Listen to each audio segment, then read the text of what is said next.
you have to stay true to yourself. If you try and put on a fake front, it's just not going to work because you're not passionate about it. It's not what gets you motivated. Stay true to yourself and make items that you actually would want to have yourself. I think it's the biggest advice I could give somebody. Welcome to Femme Forte, the show that amplifies the voices of women and non-binary creatives in music and the performing arts. I'm your host, Amanda DeFries. What happens when you stop asking for permission and start creating from your heart? Today's guest is Kelly Raaz, founder of All That Raaz, a brand rooted in emo and pop punk nostalgia.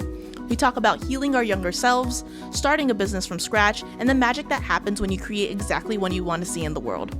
Kelly brings so much heart and humor to her story, and this conversation felt like a warm hug and a mosh pit all in one. I had an absolute blast. Let's dive in.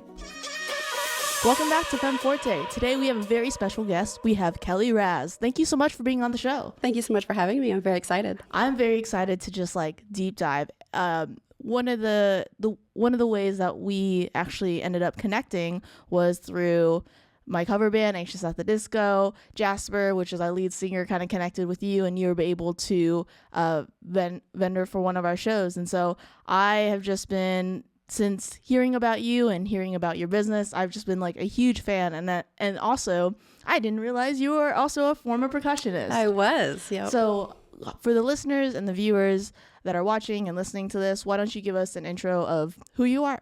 Sure. Hi, I'm Kelly Raaz. I am the owner of All That Raaz. We specialize in emo and pop punk apparel and accessories.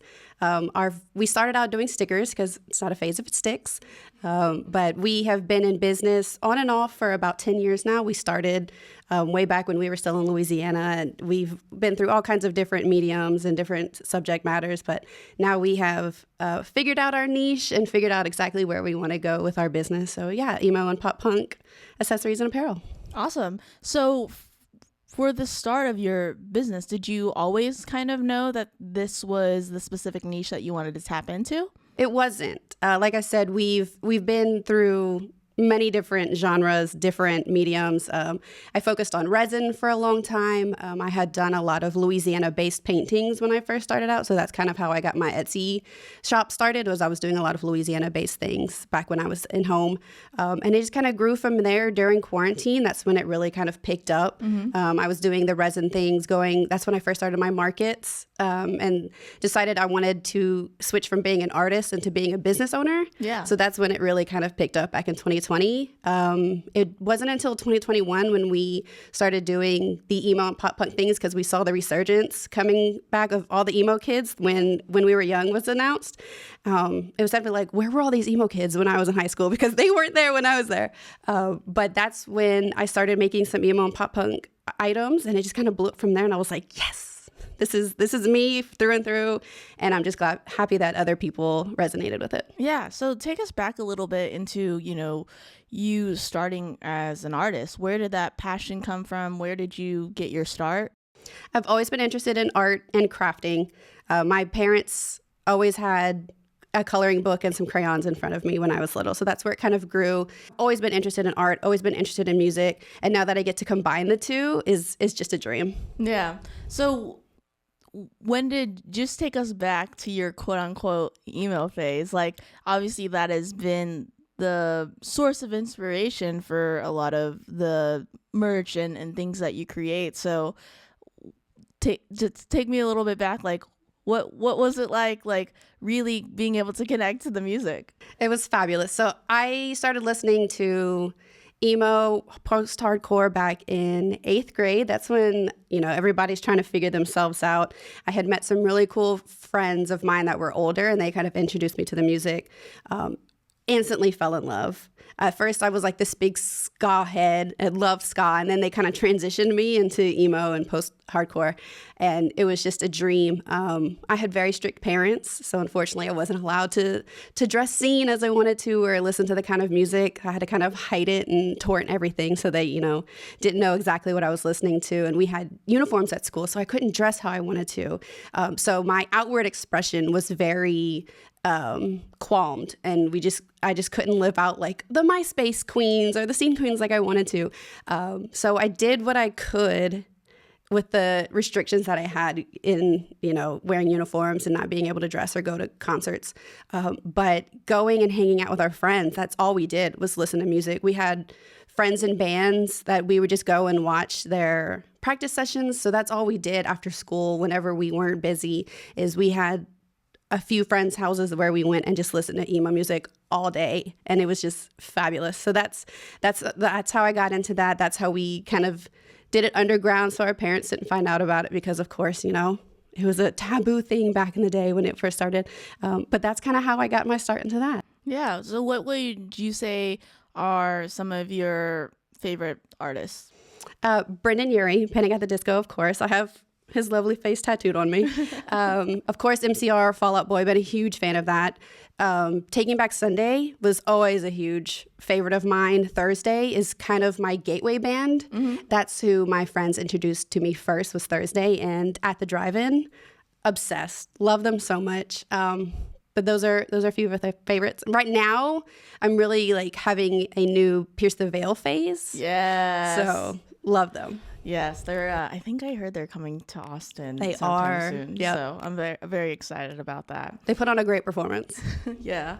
So going back to All That Raaz, and you said, kind of emo pop punk was coming back, and that's kind of where you decided to make the transition Mm-hmm. to start making more items in that direction. So what, aside from understanding that it was gaining more popularity, what was the other source of inspiration that motivated you to want to pursue that route? A lot of the motivation, this is going to sound silly, but it's healing little 14-year-old me. Mm-hmm. Like I said, I was so restricted. I didn't get to do any of the things that I really wanted to. And that is the lifestyle and the phase I'm in now, is getting to do those things I didn't get to do. So that's really where I'm motivated, is going back to my roots, being authentically me. If I'm almost 35, it's been more than 20 years since I've listened to this kind of music. So It's all about going back, getting in touch with my roots, feeling free to create the things I wanted to when I was younger and didn't have the chance to do. So that's where I get my motivation, and seeing everybody connect with it, and they get so excited when they see our items. People's eyes light up, and that is just what keeps me going. Yeah, that's awesome. I mean, like I said, I've been a huge fan since finding out about you and your business of your items. I think it's really, really cool. And so with that being said, kind of take me back, you said you started as an Etsy shop and then was really able to grow it as a business. So what was that journey like of starting small and growing it to where it is now? Lots of trial and error. Like I said, figuring out who we are and what we wanted to be, starting on the floor of my 1-bedroom apartment with all my paint spread over the place with no really place to work. When I moved to Texas, I saved up, finally got a house with an extra bedroom that I turned into my studio. We started as an Etsy shop. That was over 10 years ago. We were on Etsy strictly for about 8 years, and then in my full-time job, started going into web design. And that's when I figured, okay, let me put this into practice, start my own website. So that's what we have now. We're still on Etsy. We don't really put too much time and focus onto it, but we do have our website that we put all of our stuff into. So I feel like we've grown into this little mom and pop shop we're still mom and pop, but we have a bigger presence. We've grown our online presence. We're doing so many events, and that's just kind of how we grew. Yeah, that's awesome. And so as a business owner, was that something that you took classes for, or is as you said, a lot of trial and error where you kind of just had to learn and pick up these skills along the way? I just had to figure it out. I took an Etsy masterclass when I was first starting out, which really helped kind of figure out that business side of things. But as far as doing my taxes, filing the proper paperwork, that was all self-taught. I did a lot of research. Luckily, I had a lot of mentors who helped walk me through that whenever I moved to Austin. And it's been great. But yeah, lots of trial and error, lots of mistakes along the way. But we're getting things figured out. What would you say was one of the biggest things that you have learned growing your business? You have to stay true to yourself. If you try and put on a fake front, it's just not going to work because you're not passionate about it. It's not what gets you motivated. Stay true to yourself and make items that you actually would want to have yourself.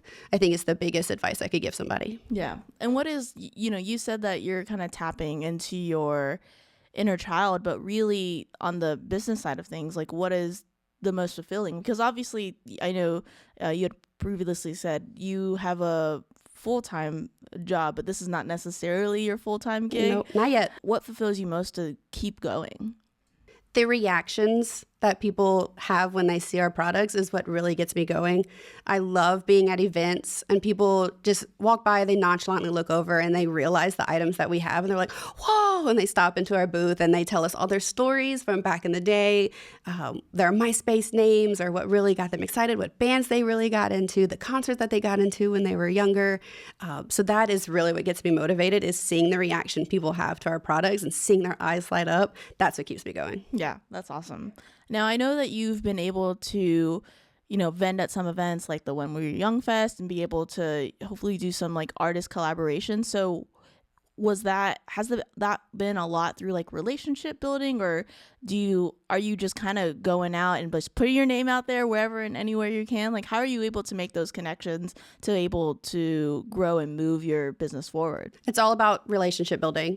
My biggest advice to smaller businesses that want to do events is reach out in DMs and emails and just ask. A lot of the opportunities I've gotten is just because I asked if I could do them. I've gotten a lot of no's, but fortunately, I've gotten a lot of yeses. And that is how I am where I am today, is growing those relationships. Like with Jasper, he saw one of my booths set up one time and he got super excited. So luckily, he invited us to vend at one of your shows. And that's how, we started building that relationship with him. The punk rock museum that we have, I literally just reached out and said, hey, I want to do this. There's a large 3-event tour coming up that is having their 30th reunion that I literally just asked the founder if we could vend that. And he said yes. So that's what we're doing this summer, what I'm really excited about. But building those relationships and just asking is how I've gotten there. I think that's a really important thing that you talk about, is just taking initiative. I think a lot of times, and even this can go for me too as well, even growing the guests that I have on the podcast, you never know unless you try. And of course, the worst thing that someone can tell you is no. But something that I try to think of all the time is you're going to get 100 no's before you get your one yes. And sometimes that one yes is really going to matter. That's all you need. I tell my boyfriend that all the time. He's like, why are we doing so many events? I'm like, I just need one yes. I need one person to help skyrocket this. And it's true. I've gotten a lot of no's, but at the same time, I've gotten more yeses just by being me. When I first started this business, I never wanted to do events because I was so shy. I was so unsure of myself. But when I started getting into the products that really resonated with me and that I felt passionate about, that shyness went away completely. I was completely an extrovert at these events and just meeting as many people as I can, going to as many events as I can, handing out business cards left and right. And it's all about, you can't be shy in this kind of business. It's all people-based. You're trying to sell something. If you can't sell yourself, sell your products, just get out there and show face, make a new friend. You never know who you're going to meet. Yeah, absolutely. And I think that is really important. What you mentioned as well is your growing your business has also helped in self-confidence in a way. And I think that's like really, really cool, that of course that you're doing it for yourself and you love making those connections. But at the same time, as your business is growing, you are growing as well. Absolutely. Yeah. This is the happiest I've been. I've never felt this fulfilled before. I am just so honored and thankful that I get to do this. Not as a full-time job yet, hopefully one day, but I am just in a really great point in my life, and I really thank the business for getting me there. Yeah, that's awesome. So when it comes to your design, so to speak, and you're always creating new stuff all the time, as someone who possibly wants to create their own business and make their own designs, do you ever get, and I know technically it's called like writer or creatives block, but where do you get the inspiration to make new designs? The inspiration really comes from the music itself. If I'm in a block, I sit down with one of my favorite albums or even a new album that I've never listened to before, and I'll take the day, just listen to as many songs as I can, and that really rejuvenates me. A big part of our products are like puns, and so I'll be listening to lyrics and I'm like, I can make a pun out of that, or I can do this.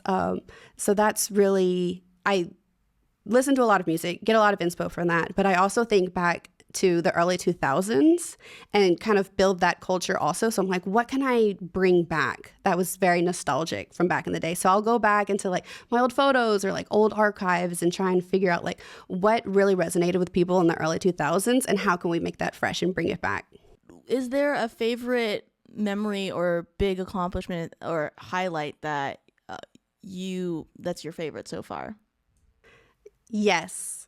That 3-part tour I was talking about earlier, we were vending at the Punk Rock Museum during When We Were Young festival, and this tour was having their big announcement while we were there, and I got to know the founder of said tour. And like I said, I literally just asked if we could vend, taking a complete risk. And so he was like, yeah, sure, let me take your business card, blah, blah, blah. And I was like, okay, we'll see if this happens. But it was right around Thanksgiving, I got an email from him offering us a scholarship to vend at all of the events for free. Wow, that's awesome. Instant tears. Completely just lost it. That's been by far our biggest opportunity, and I'm so thankful.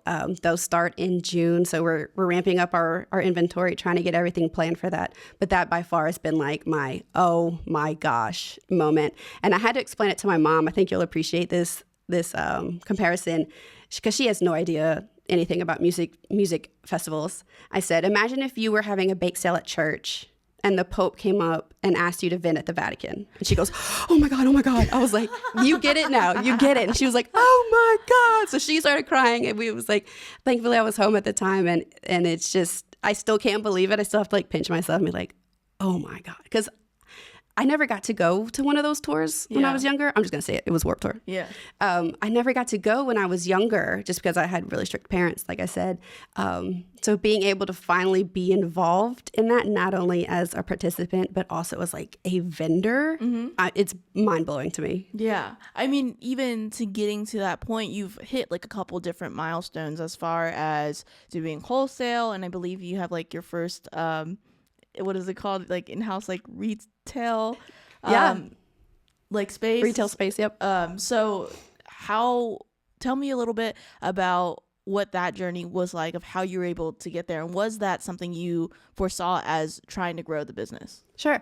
Yeah, we had our first retail space in a business called Blue Genie Art Bazaar here in Austin. They take hundreds of different artists and allow them to have their own retail space in their warehouse, and they handle all of the sales and everything. So all you have to do is set up and drop off your product. It was a fantastic opportunity. I've heard a lot of really great things about it, and I applied not thinking we were going to get in. So whenever I got that email, I was like, okay, now I have to plan for a whole retail space and like mapping all of that out. So that was great. We started doing that in November of last year. August of last year, we launched our wholesale site, and that's been great.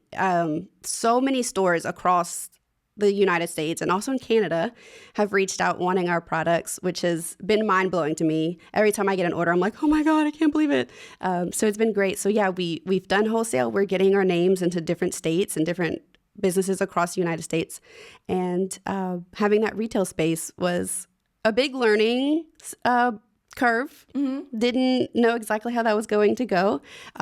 But thankfully, we're going to do it again in May. So now I've learned the issues and things that I need to work out. So we're going to have a new space in May at Blue Genie Art Bazaar. So we're really excited for that. That's awesome. Yeah. Take me a little bit behind the scenes of what is all the prep work that goes into retail space or preparing for wholesale, or even, going to some of these music festivals? The first step is making sure you have the inventory. We used to do all of our own shirts in-house. Now we're getting them screen printed by a third-party vendor. So it's all about making sure we have everything set up, making schedules to make sure we have enough product.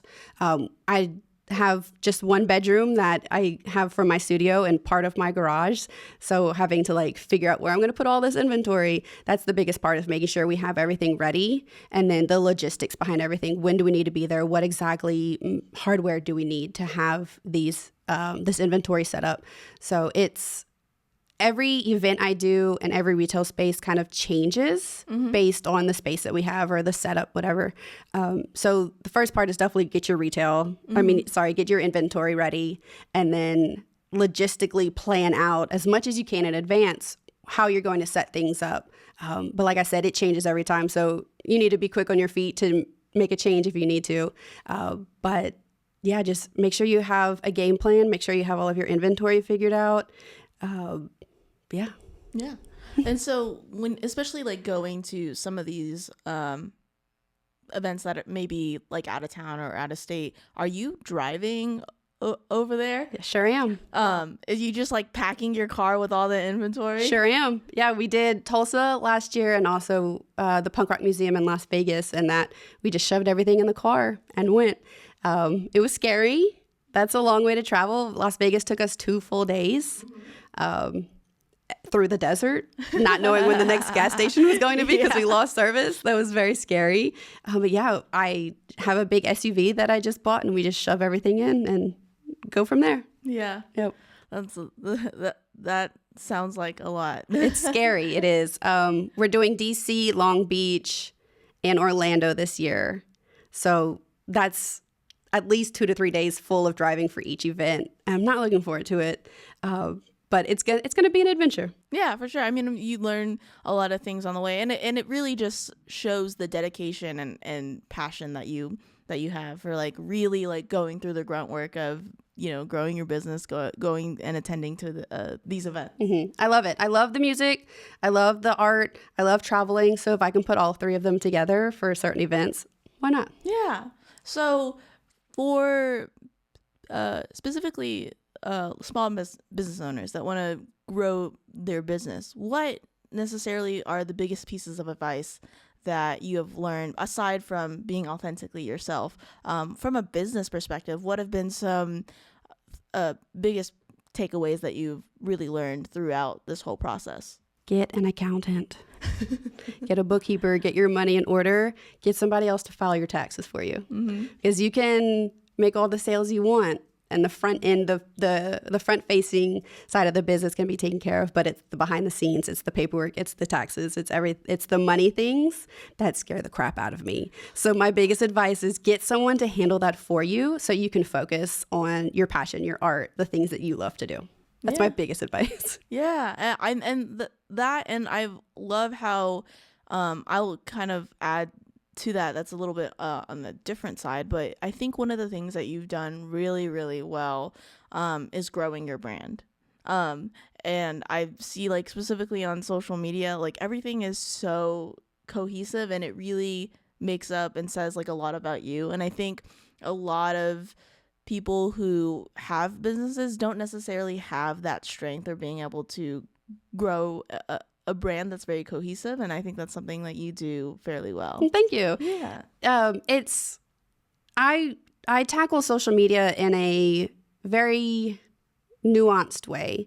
My business name is All That Raaz. I'm the Raaz behind All That Raaz. Of course, it's a pun off of All That Jazz, but I like to put myself front-facing in our social media because that's kind of how you grow a community. There's a person, there's a face that you can associate All That Raaz with. And I think it just helps create that community, helps connect people. I try really hard on my social media. That's what I used to do for a job, is social. But it's hard. It's hard getting everything filmed, everything put together.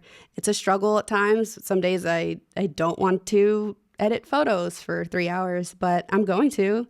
But having a social presence is extremely important these days. Yeah. So you got to do it. Yeah. And speaking to that, because I also work in the realm of social media and marketing, what is something that keeps you from getting burnout? I know even as a business owner myself with my media production company, there was a lot of times that I would just hit walls and like ask myself, like, should I still continue to do this? Have you ever had any moments like that? Oh, yeah, definitely.